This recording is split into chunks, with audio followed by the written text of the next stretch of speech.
ఆలస్యం చేయకుండా నేను కీరవాణి గారి దగ్గరికి వెళ్ళిపోతున్నాను మైక్ ఇవ్వడానికి. And firstly thank you so much sir. ఈ కాంబినేషన్లో ఐ థింక్ ఇదే ఫస్ట్ టైం కదా మీరు లిరిక్స్ వారికి రాయడం. యా, ఇది నిజంగా చాలా స్పెషల్ మూమెంట్ సార్ ఇదైతే for us. Thank you so much for that. And yes, over to you sir. అందరికీ నమస్కారం అండి.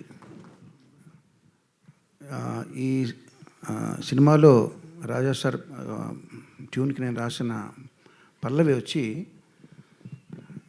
ఏదో ఏ జన్మలోదో ఈ పరిచయం, నీదో నీ వల్ల నాదో ఈ పరవశం, రాగం నీదై పల్లవి నాదై, చరణం చరణం కలిసిన వేళ పయనాలు ఏ హిమాలయాలకో అన్న పల్లవి. సాధారణంగా డైరెక్టర్ సిచ్యువేషన్ చెప్పినప్పుడు ఆ పాత్రలకి తగినట్టుగా, ఆ సన్నివేశాలకు తగినట్టుగా, కథకు తగినట్టుగా పాట రాయడం అనేది జరుగుతుంది, ఏ రచయిత అయినా సరే. ఇది ఈ పర్టికులర్ పాట ఇది నా జీవితానికి కూడా సంబంధించింది మీకు చెప్పబోతున్నాను. ఎట్లాగంటే, నేను శ్రీ కేవి మహాదేవన్ గారి వీరాభిమాని అండి. నేను ఆయన పాటలు అంటే చాలా ఇష్టం, ప్రతి పాట కూడా తెలుసు ఆయన చేసింది.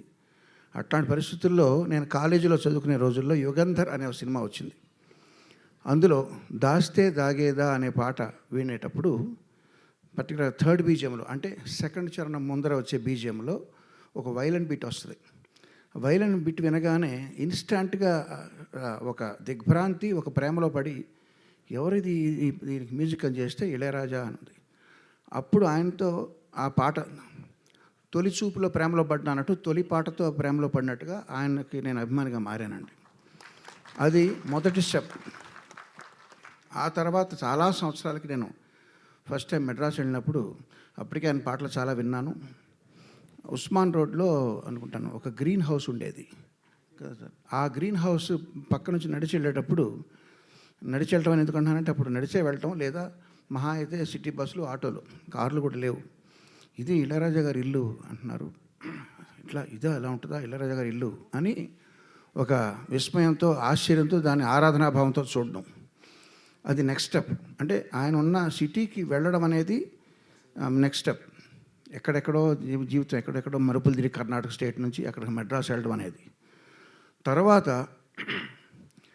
ఆయన ప్రత్యక్షంగా కలిసే భాగ్యం కలిగింది. దానికంటే ముందర ఎస్ రాజేశ్వరరావు గారి ఆఖరి అబ్బాయి కోటి అని ఉన్నాడు. ఆ కోటికి డిస్కో విజన్ అనే ఒక మ్యూజిక్ షాప్ ఉంది పానగల్ పార్క్ పక్కన.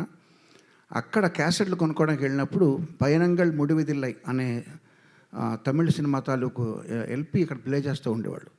అందులో ఒక్కొక్క పాట ఒక్కొక్క ఆణిముత్యం.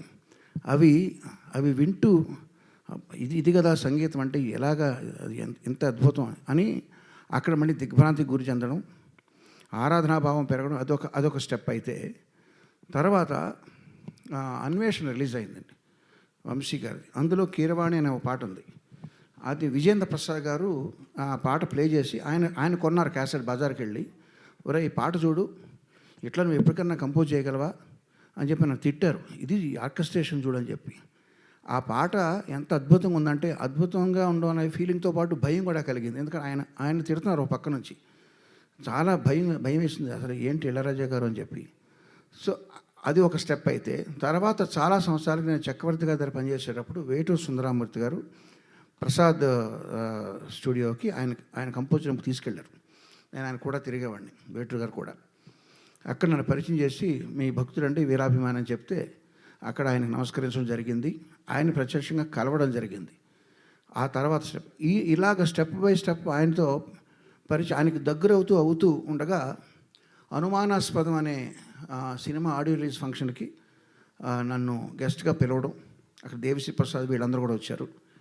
అక్కడ వంశీ గారు నన్ను పిలిస్తే అక్కడికి వెళ్ళి ఆయనతో సంభాషించే అవకాశం కలగడం, ఇంటరాక్ట్ అయ్యే అవకాశం కలగడం, ఇవన్నీ ఒక ఎత్తు. అయితే మోహన్ బాబు గారి సినిమా కూడా గుండెల్లో గోదావరి అనుకుంటా, అక్కడ కూడా ఆయన కలవడం. ఇలా కలుస్తూ ఉన్న తరుణంలో ఆయనకి నేను పాడదాం అనుకున్నాను. ఒక్క పాట కూడా నేను పాడే అదృష్టం రాలేదు. కానీ ఇప్పుడు చెప్పిన అవకాశం, ఆయనకు పాట రాసే అవకాశం వచ్చింది. ఇళయరాజా గారి సంగీతంలో నేను పాట రాస్తానని కలలో కూడా ఊహించలేదు. అట్లా రాసిన తర్వాత ఇదిగో ఈ పక్కన ఆయన పక్క కుర్చీలో కూర్చోవడం అనేది ఇది ఎవరెస్ట్ శిఖరం ఎక్కినట్టు అనమాట. ఇప్పుడు చూడండి, నేను చెప్పిన కథ అంతా కూడా ఇది నా కథే ఇందులో నేను రాశాను తప్ప నేను ఈ సినిమాకి పాట రాశానా, ఈ సినిమా సన్నివేశాన్ని రాశాను అనుకోవట్లేదు. ఏదో మళ్ళీ పాడుతున్నా చూడండి. ఏదో ఏ జన్మలోదో ఈ పరిచయం, నీదో నీ వల్ల నాదో ఈ పరవశం, రాగం నీదై. సార్ పాడమన్నారు, అదేనండి.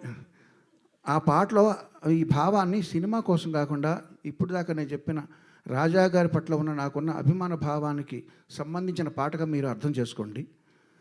ఏదో ఏ జన్మలోదో ఈ పరిచయం, నీదు మీదో మీ వల్ల నాదో ఈ పరవశం, రాగం మీదై పల్లవినాదై, చరణం చరణం కలసిన వేళ, పయనాలు ఏ హిమాలయాలకో. ధన్యవాదాలు సార్. ఈ అవకాశం నాకు ఇప్పించిన రూపేష్, పవన్ వారికి నాకు పరిచయ వారధిగా నిలిచిన మా మిత్రుడు చైతన్య ప్రసాద్ గారికి ప్రత్యేక ధన్యవాదాలతో మీ అందరికీ కూడా శుభాకాంక్షలు. రాజా గారు నా గాడ్ ఫాదర్ లాంటి ఆయన. నా కెరీర్లో మొదటి 2 సంవత్సరాలు ఆయన మ్యూజిక్ నేను కాపీ కొడుతూ, కాపీ అంటే కాపీ కాదు, ఇన్స్పిరేషన్ తీసుకుంటూ, మీరు వినండి, ఫస్ట్ 2 ఇయర్స్లో నేను చేసిన పాఠాన్ని కూడా రాజా గారిని ఇన్స్పైర్ అయ్యి ఆ స్టైల్లో ఉంటుంటాయి. తర్వాత ఎవరి స్టైల్ వాళ్ళకి వస్తూ ఉంటుంది.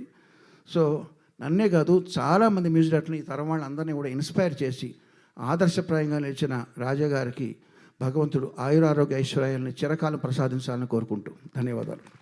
థ్యాంక్ యూ కిరవాణి గారు, థ్యాంక్ యూ సో మచ్.